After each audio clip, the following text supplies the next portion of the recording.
which is education. And the first question is the following one. Studies have shown that there is a demand for well-trained tradespeople in Ontario. In Kingston, there appears to be a number of students who would like to enroll in apprenticeship programs, but a lack of positions is frustrating them.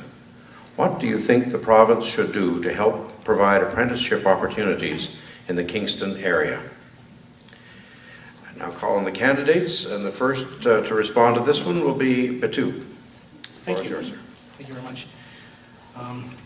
With regards to the challenges in the skilled trades industry, certainly there's been a lot of talk about this, especially with the newly establishment of the Ontario Council of Trades, which has been established to be a professional regulatory body to regulate people in the trades professions. Certainly a lively debate, an issue that's coming, that's before us right now is what they call apprenticeship ratios. How many apprentices can you have working with a skilled trade person in a workplace? There seems to be quite a difference of opinion with regards to the ratios. Ideally, I think most everyone would agree that if you're in a situation where you can have one or more than one person apprenticing per skilled person in the workplace, that would be good. We know we have a challenge with skilled trades. We know that the average age for many of our skilled trades, whether it's plumbers or electricians or craftsmen, is near or around 60 years of age. So there's going to be quite a glut, I guess, or there's going to be quite a large number of openings in a few years' time when many of those individuals choose to retire.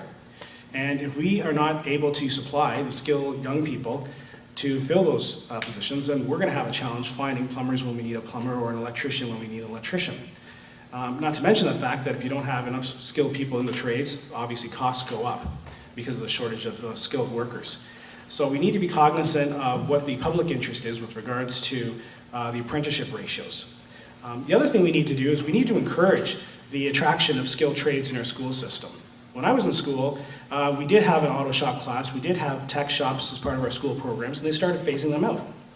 And now we're sitting here complaining about the fact we have a shortage. Well, I guess it's not really surprising why we have a shortage when we didn't really emphasize that as a career option, when everything was focused, unfortunately, on going to university or some mention of college. But we need to fix the education system so that trades are just considered as attractive and viable a career profession as the other streams of education we have. Thank you. Thank you, Batu. Harvey, the floor is yours. Thank you.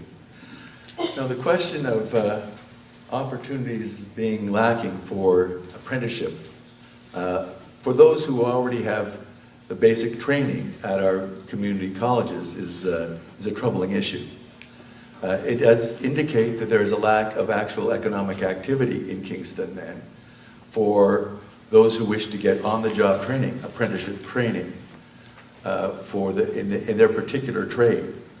And so I think it's part of the answer, of course, is to work on economic development in our communities so that we do have projects that demand the manpower, that will give the opportunities to those seeking to further their qualifications in skilled trades by participating in an apprenticeship program. The other thing that we might do, though, as a province is try and balance out the opportunities for apprentices within the province by providing an allowance for them to go where the opportunities are available, on the basis that they may return to their own communities and bring those skills back home. I know it's difficult for young people to pull up root, especially if they've been raised and educated in one community, have planned to live their lives in one community like Kingston, and then find that opportunities for their furthering their skilled trade are lacking in this community. But if we can assure them that there are opportunities elsewhere, that they can take advantage of those opportunities and be assured of being able to return home to perform their trade skills at home, I think that would go some distance in answering the problem about the lack of opportunities in the skilled trades field. Thank you. Thank you, Harvey. Sophie, the floor is yours. Thank you. I think that one of the things that we need to do to encourage more people in apprenticeship programs is to, again, I support what Biju says there, is start in the high school level. In the office, we had some excellent co-op programs, and I have to say that the product of our first co-op student is sitting here in the second row, Maddie Ross. She was absolutely amazing. I had never taken a co-op student before from high school, and we always dealt with students in university, and found that maturity level was an issue and preconceived ideas about what the field was going to bring to them. And in this student in particular, we were absolutely blown away. We need to make sure that the education system is overhauled to create room for co-op students and foster a really good situation for students going forward, whether they end up getting into apprenticeship programs or skilled trades. It's definitely something that we should look at. And I think that the experience that we've had in the office has been an excellent example of that. Thank you. Thank you, Sophie. David, the floor is yours. I think there's quite a stunning statistic when you look at the apprenticeship program in Ontario. We have no better than a 50% completion rate in apprenticeship programs, and in some trades that drops down to about 35%. That's obviously a problem. We don't seem to have a problem, or a major problem doesn't seem to be getting kids to go into trades. It's having them complete those trades. What the reasons are for that might be varied. It might be young people deciding that that's not really the career that they wanted. I'm sure there's some of that. But I suspect the large percentage of the dropout rate has to do with young people returning to school and then coming out and having to find another 4-month placement, or whatever the placement happens to be, the length of time. I mention that, and I also look at the fact that in the economic statement that the government brought down in the fall, we've committed to $35 billion in infrastructure development, and I can't put the two of those stats together. If we are going to spend $35 billion in the next 3 years in infrastructure, surely we can incorporate apprenticeship programs into that work that ups our success rate, our graduate rate, well above 50%. I think cohesion in our government programs is an issue, and I think this is a case where we can easily find some cohesion. Thank you. Thank you. Thanks for all the suggestions put forward. I turn now to the second question on education. There has been a suggestion made to remove all-day kindergarten as a way of reducing education spending in Ontario so that taxes can be cut. What do you think are the advantages of all-day kindergarten, and is it worth the cost? Harvey, you have the opportunity to speak first on this issue, sir. Thank you, Mr. Milligan. I think the advantages to all-day kindergarten are probably very great in terms of the consistency and quality of care of our young people, their opportunity to develop critical skills at an early age, and the benefit to our workforce in knowing that their children will be cared for at the expense of the educational system while they're at work in a productive way. Half-day kindergarten was always a problem in that respect because people had to make plans to have their children taken care of either in the morning or the afternoon when the children were not at school. And it's been proved that early education is one of the most significant factors in success in later life, especially among children from socially disadvantaged backgrounds. So I think we can be by using all-day kindergarten, we're taking advantage of an opportunity not only to schedule things for people in a very consistent way, but as well, we're offering the most economically disadvantaged an opportunity to strive to make better gains in the future. I think we're helping them, we're helping ourselves as well as a society and as a community. Thank you. Thank you, Harvey. Sophie, the floor is yours. Thank you. I think that removing all-day kindergarten to cut taxes would be a mistake. I think that the economic spin-off that we have resulting from parents getting back to work is a very serious consideration that should be factored in. And I think that getting parents back to work, if they're able to do that and want to do that, is a critical step to our economy. Children do better when they're at school, all-day kindergarten, excuse me, I think. They have better possibility of going on and you know, achieving better results in school. And I think that anything that we can do to support that is extremely important. I don't personally think that removing all-day kindergarten to cut taxes is a good idea. Thank you. Thank you, Sophie. David, the floor is yours.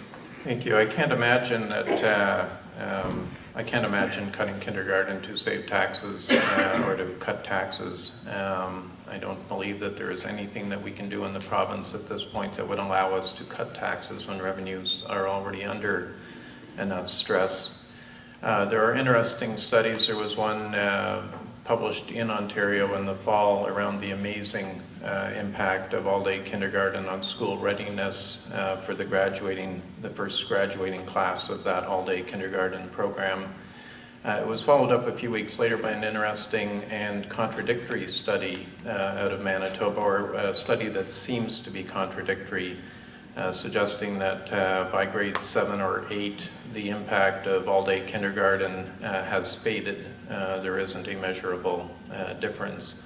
But I think what's missing, and it comes back to Harvey's comment, the thrust of Harvey's comment, is we aren't measuring lost opportunity, and by that I mean the children that would not be getting stimulation at home, the impact or the savings, sorry, I shouldn't say savings, but for those children that are coming into the school system having had 2 years of kindergarten, what's the impact of that on the grade 1 classroom teacher who doesn't have to do the compensatory work, if I can put it that way.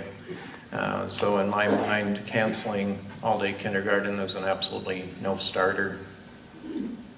Thank you. Thank you. Batu, the floor is yours. Thank you. With regards to the question, cutting all-day kindergarten to cut taxes, if I can be so blunt, I think it's a stupid idea. I know that a particular party is advocating for that. I don't know if we could actually start referring to other political parties. The same political party back prior to the 2011 election floated the idea of cutting all-day kindergarten as a way to save money and cut taxes, and quickly dumped it as the election started, because of course they knew how popular it was with parents who had young children. That's irrespective of the fact that, you know, studies such as the study done by the late Dr. Fraser Mustard with regards to early childhood education talked about investments in young people between the ages of, you know, from the time they're born to 6 years old. And if you make those strategic investments in their education, in their social supports, they're going to be well-balanced, productive citizens in society future on. The challenge, of course, that we have is now that we're implementing full-day kindergarten throughout the province of Ontario, we're not going to see that payback of that investment for 15, 20 years. But the studies have clearly shown that we are going to see a positive uptake with regards to improvements in school, more productive students, students who, you know, who may come from less advantageous social backgrounds, who now have better exposure to the education system and have greater educational opportunities because of this. So, as far as I'm concerned, there's no way that, certainly not our party, and certainly not me, are going to get rid of you know, full-day kindergarten just to you know, cut a tax. I mean, there may be some other taxes we can cut, but not, we're not going to cut that service to justify a tax cut. No way. Thank you, Batu. Okay, now we have again the 2-minute response that the candidates may wish to have in respect of the responses given by the others. And for that purpose, we will start with Sophie in this case. Again, I don't think I can disagree with anything that any one of us has come up with on this issue. I can't imagine a justification for cutting kindergarten to save money or raising taxes, or, you know, it's just not a good idea. So I don't have anything to add. to any of the other candidates' points of view on this. Thank you. David, the floor is yours. I believe this is the summary section. Yes, it is. Thank you. Looking across education in the province, I think we've seen some very positive things. We've seen high school graduation rates go up about 15% over the last decade. We see kids going into apprenticeship programs. I'm sorry, I say kids, young people going into apprenticeship programs. We have the world-leading rate of post-secondary graduates per capita. So we have a lot of positive things on the go. We have a very smart workforce, a well-trained workforce. I think our issue in terms of education is the next step beyond education. What are the opportunities open to young people to put that education to work? And I think that's where our focus absolutely has to be. Thank you. Thank you. Batu, the floor is yours. Thank you. With regards to what my friends here have said, I mean, I can't really disagree with anything, since I think we're all in the same boat with regards to what our view is on early childhood, full-day kindergarten. In terms of the education system, Dave has provided a list of the improvements that we've had in the education system, particularly since our party has been in power. However, we still do have some challenges in our education system. The recent results from the PISA test, the International Mathematics Test, show that we do have some challenges with regards to mathematics scores when compared to other jurisdictions around the world. And so that's something that the Liberal government, and certainly I, if I'm fortunate enough to be your MPP, will focus on, because math and science skills are absolutely critical for the new economy that we're going into. And if other countries are doing it better, then the obvious question is, why are they having better results? And can those results or techniques be replicated here in Ontario? So we've done some amazing things with education, certainly full-day kindergarten, reducing class sizes at the the elementary, primary junior level. But as those international test scores, the PISA test scores have shown, we still have some challenges with regards to the education system. So we've got our work cut out for us. Thank you. Thank you. Batu, Harvey, the floor is yours. Thank you. In response, there were two things brought up by other members of this nomination panel. One was, David mentioned the fact with respect to the $45 billion in infrastructure spending that the province is going to be engaging in. And it occurred to me that perhaps that would be a great opportunity to address two issues that are troubling. The infrastructure backlog, of course, but as well the need for apprenticeship opportunities. Perhaps we could make it a requirement of government contracts on infrastructure projects that the contractors have a minimal amount, a recognized amount of apprenticeship opportunities included in their workforce. Secondly, there was a mention of Dr. Mustard's work with respect to the benefit of early childhood education by 6 years old. The dividends that result from that early childhood education are very remarkable. And we have had in our community, supported by the United Way, a Success by 6 program. I think that just demonstrates further the importance of the all-day kindergarten as a component of our education system. Thank you. Again, I thank the candidates for their remarks on this, and we'll move then to the third